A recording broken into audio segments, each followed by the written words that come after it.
ভাষা সাহিত্যৰ সমৃদ্ধিৰ জৰিয়তেহে জাতিৰ সৰ্বাংগীন বিকাশ সম্ভৱ এই মন্তব্য দেৱাশীষ শৰ্মাৰ। মৰিগাঁৱত গুৰু মৎস্যেন্দ্ৰনাথ যোগী সাংস্কৃতিক উন্নয়ন প্ৰকল্প অসমৰ উদ্যোগত এখন গাম্ভীৰ্যপূৰ্ণ গ্ৰন্থ উন্মোচনী সভা অনুষ্ঠিত হয়। মৰিগাঁও জিলা সাংবাদিক সন্থাৰ সভাকক্ষত অনুষ্ঠিত অনুষ্ঠানত সাহিত্য সংস্কৃতিৰ প্ৰতি অনুৰাগ আৰু নতুন প্ৰজন্মৰ মাজত পঠন পাঠনৰ অভ্যাস গঢ়ি তোলাৰ ওপৰত গুৰুত্ব আৰোপ কৰা হয়। অনুষ্ঠানত লক্ষ্যজ্যোতি নাথৰ বিয়ণ্ড দ্য অৰ্ডিনেৰী নাথ গ্ৰন্থ আৰু নাথ সাহিত্য আৰু চুমি কপাহেৰাৰ ব্লিড স্পিৰিট শীৰ্ষক তিনিখন গ্ৰন্থ উন্মোচন কৰা হয়।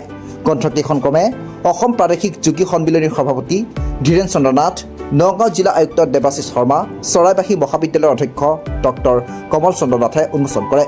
গ্ৰন্থ উন্মোচনী কৰিয়েই দেৱাশীষ শৰ্মাই কয় যে ভাষা সংস্কৃতিৰ বিকাশ নহ'লে জাতিৰ বিকাশ সম্ভৱ নহয়। তেওঁ নতুন প্ৰজন্মক নিজৰ ভাষা সাহিত্য সংস্কৃতি আৰু শিপাৰ সৈতে গভীৰভাৱে সম্পৃক্ত থাকিবলৈ আহ্বান জনায়।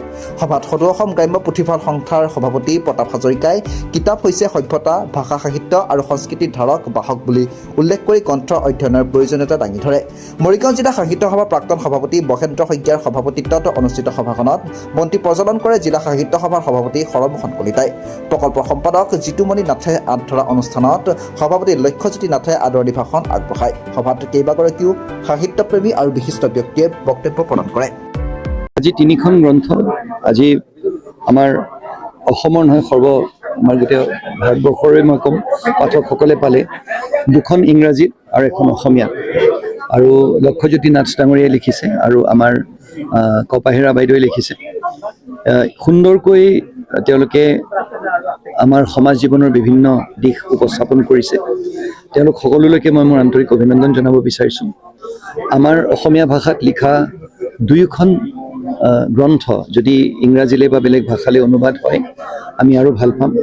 যিহেতুকে আমাৰ মনত এটা ভাৱ আছে যে ভূপেনদাৰ গীতবোৰ আজি যেনেকৈ বব ডিলেনৰ answer my friend is blowing in the wind, এই গীতটি ইংৰাজীত আছিলে, সেই তাৰ বাবে এটা বিশ্বৰ গোটেই যিসকল দৰ্শক আছে বা যিসকল অনুৰাগী আছে গীতৰ তেওঁলোকে পালে, তেওঁ তাৰ বাবে নোবেল বঁটা পাইছিলে। আমাৰ ভূপেনদাৰ প্ৰতিটো গীত নোবেল বঁটা পাবলগীয়া বুলি মই ভাবোঁ। আৰু সময় সাপেক্ষে যদি আমি সেই গীতবোৰ বিশ্বৰ দৰবাৰত আমি উপস্থাপন কৰিব পাৰিলোহেঁতেন তেতিয়াহ'লে হয়তো তেওঁ নোবেল বঁটা পালেহেঁতেন। তাৰ বাবে আমাৰ অসমীয়া সাহিত্য সংস্কৃতিৰ প্ৰতি বস্তু আমি বিশ্বৰ দৰবাৰলৈ লৈ যাবলৈ চেষ্টা কৰিব লাগে বুলি মই ভাবোঁ। আৰু আজি যি প্ৰচেষ্টা তেওঁলোকে কৰিছে এই মহান প্ৰচেষ্টাৰ আমি সমাজখনৰ হৈ শলাগ লৈছোঁ আৰু তেওঁলোকৰ উত্তৰ কামনা কৰিছোঁ। বৰ্তমান চৰ্চিত বিষয় হৈছে যে নগাঁও লোকসভা উপ নিৰ্বাচন, তাৰ পৰা নামটো বিশেষভাৱে চৰ্চাত আছে, কি ক'ব এখন?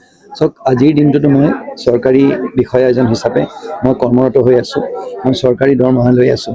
সেইকাৰণে চৰকাৰী চাকৰি এটা কৰা অৱস্থাত মই যদি ৰাজনৈতিক দিশত যদি কিবা মন্তব্য কৰোঁ তেতিয়াহ'লে বিধিগতভাৱে ভুল হ'ব। মৰিগাঁৱৰ পৰা বুবু নাথৰ ৰিপৰ্ট, প্ৰাতঃ টাইম ডিজিটেল। শদিয়াৰ পৰা ধুবুৰীলৈ, বৰাকৰ পৰা ব্ৰহ্মপুত্ৰলৈ সকলোৰে মাজত চিনাকি এটা নাম প্ৰাতঃ টাইম। থলুৱা ভাষা, কৃষ্টি আৰু সত্য বাতৰিৰ আধাৰত প্ৰতিষ্ঠিত খবৰ প্ৰাতঃ টাইমৰ প্ৰতিটো বা বাতৰি পুংখানুপুংখভাৱে চাবলৈ Facebook, YouTube, website, Twitter, Instagram আৰু ব্লগাৰ পেজত লাইক আৰু ফ'ল' কৰক।